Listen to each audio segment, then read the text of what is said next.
Hello and welcome to Let's Talk Diz, the show that gives everything you need to know to help make your Disney vacation as magical as can be in just about 20 minutes. I'm your host, Jeff Coviello. With me each week is Disney Master Sandy from Easy Diz by Instant Presence Travel Services. Sandy, how you doing this week?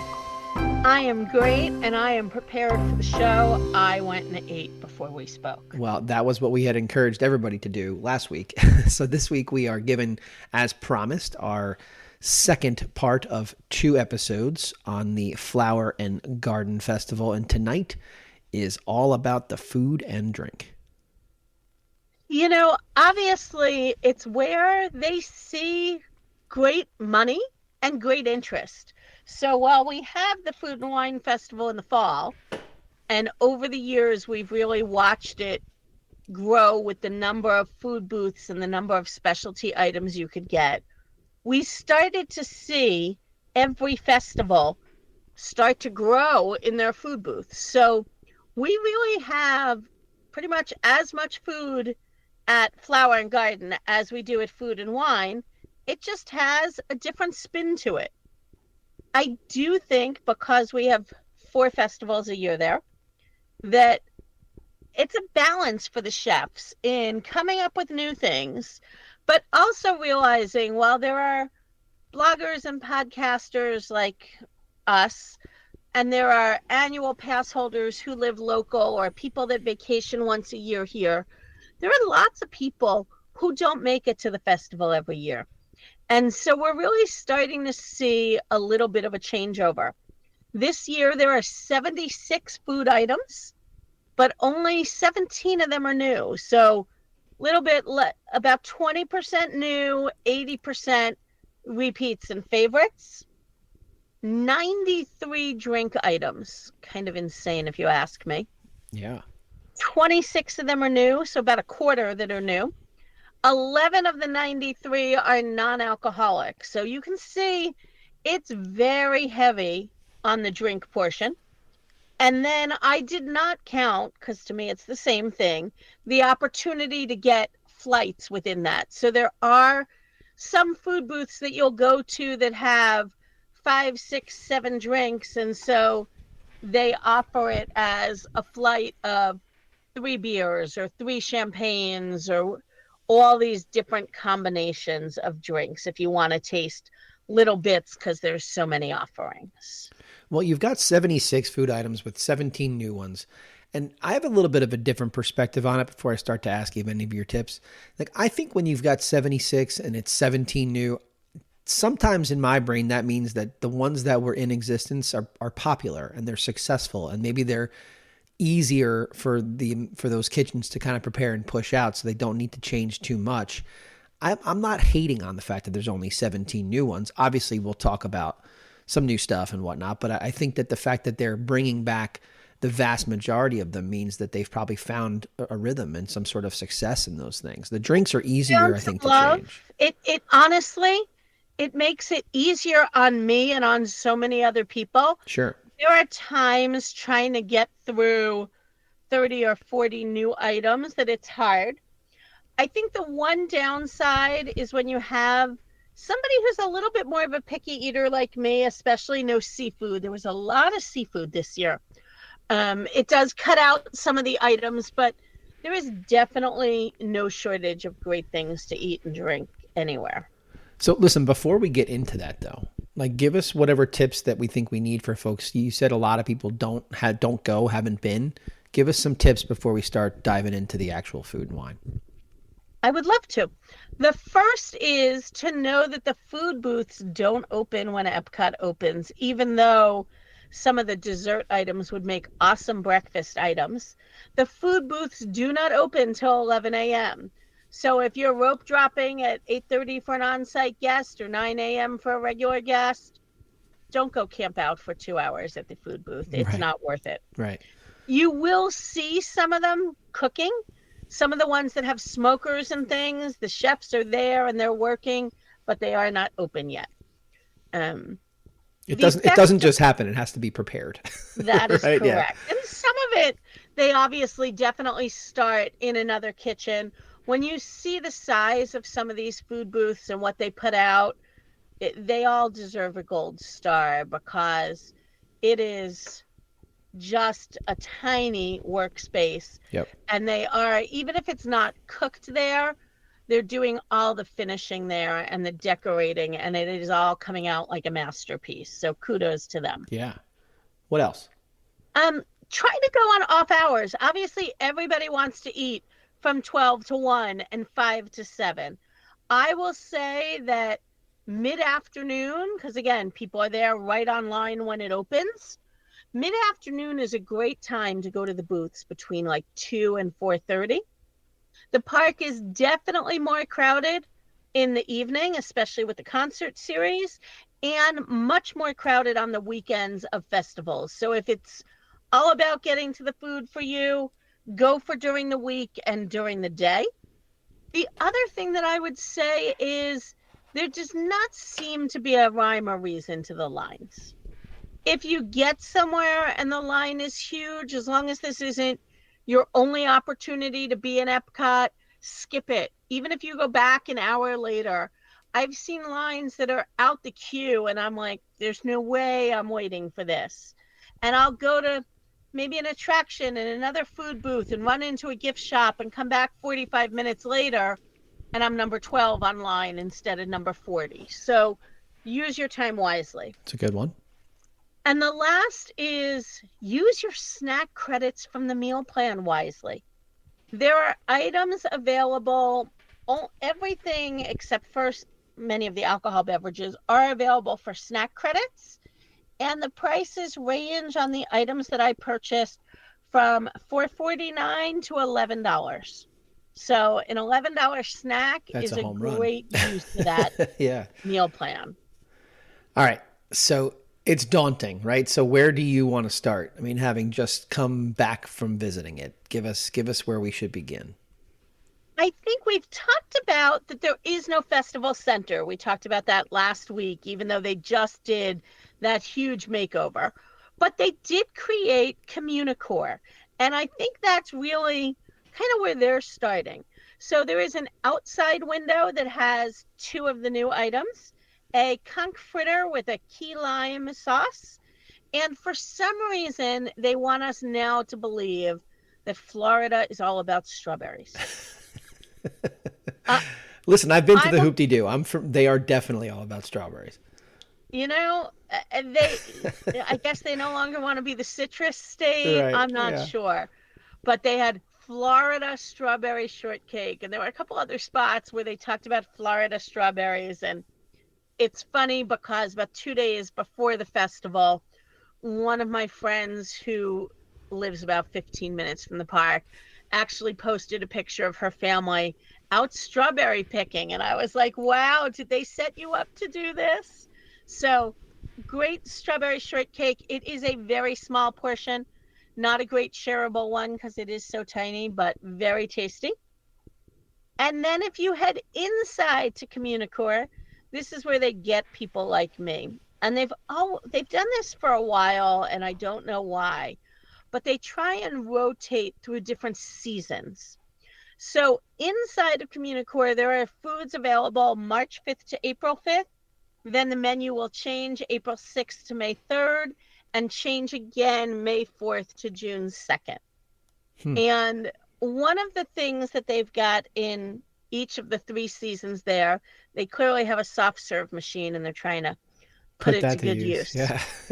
So I did have the blueberry crumble cake with blueberry soft serve. Okay. The crumble cake was awesome.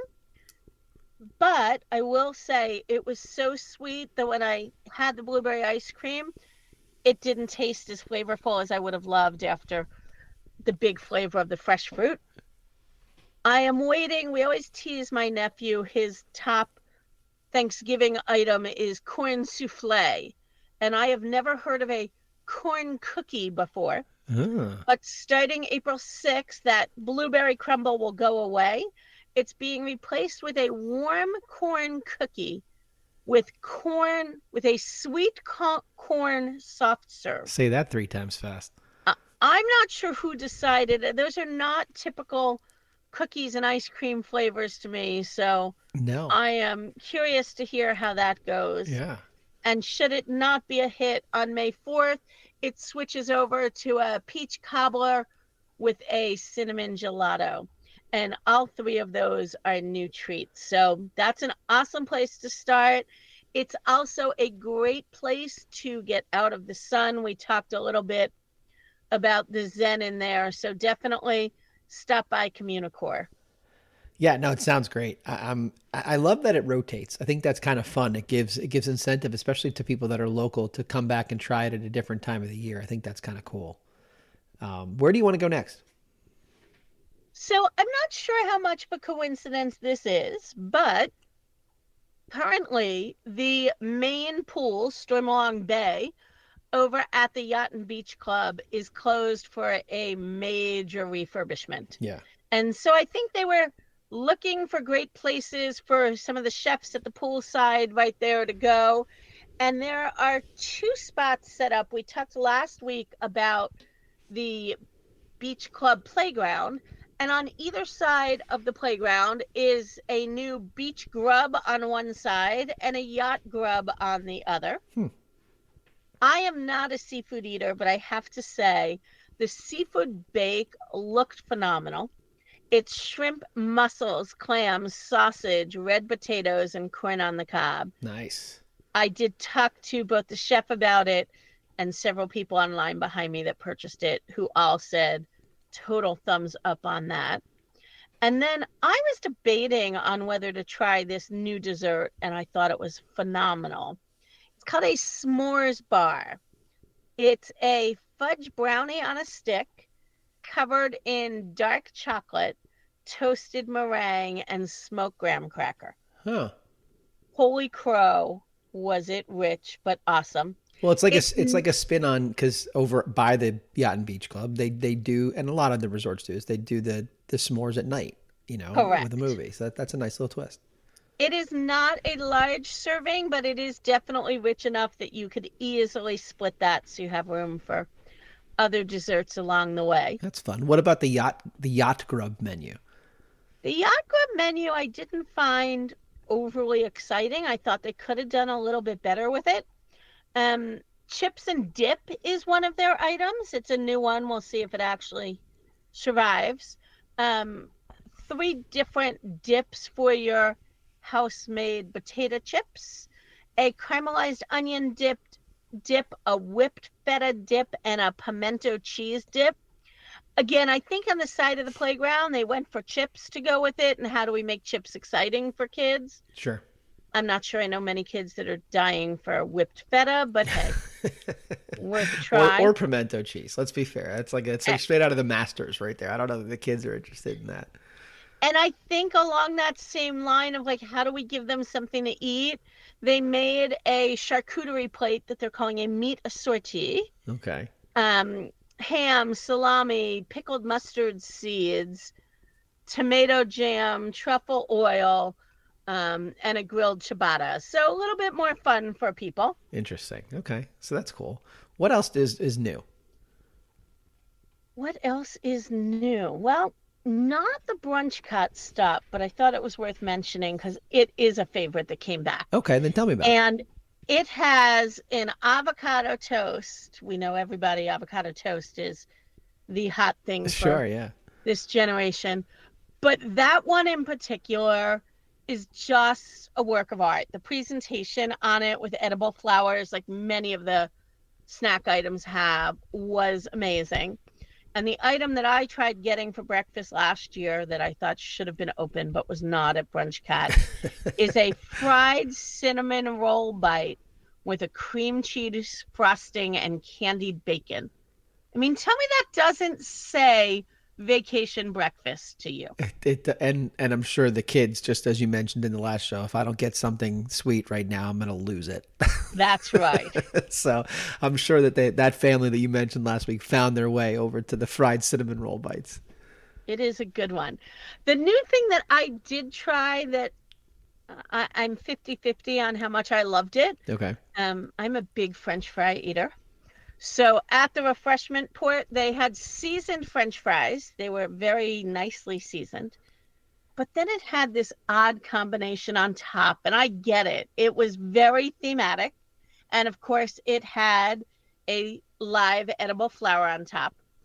But it had goat brie cheese, which, in order for it to be safe to eat, obviously comes pretty fresh out of the refrigerator. Right. And brie cheese is too heavy to melt just sitting on French fries on its own. So you have these cold chunks of brie cheese on top of these seasoned fries with a lavender honey drizzle. It was an interesting flavor combination, and it was definitely one of these foods that I kind of really worked on because the flavors were not the same in every bite, depending how heavy the drizzle was in that side of your fry basket and how heavy the seasoning was. I wish they heated the goat cheese a little bit so that it wasn't such a hot and cold meal, but definitely worth a try, and let us know what you think. Well, that's because you're clamoring to your Jersey girl disco fries era over there is what it is, you know? Well, I guess you can't take the Jersey out of the girl. What else? And the last one I went to wasn't new, but I will say this is probably my one exception to the rule that I gave earlier. The Canada booth never slows down. It's the best. It really is. It doesn't matter what festival it is always, always busy. Beef tenderloin tips with a mushroom sauce with amazing whipped potatoes and a couple of fresh veggies. And then their dessert is a chocolate maple whiskey cake.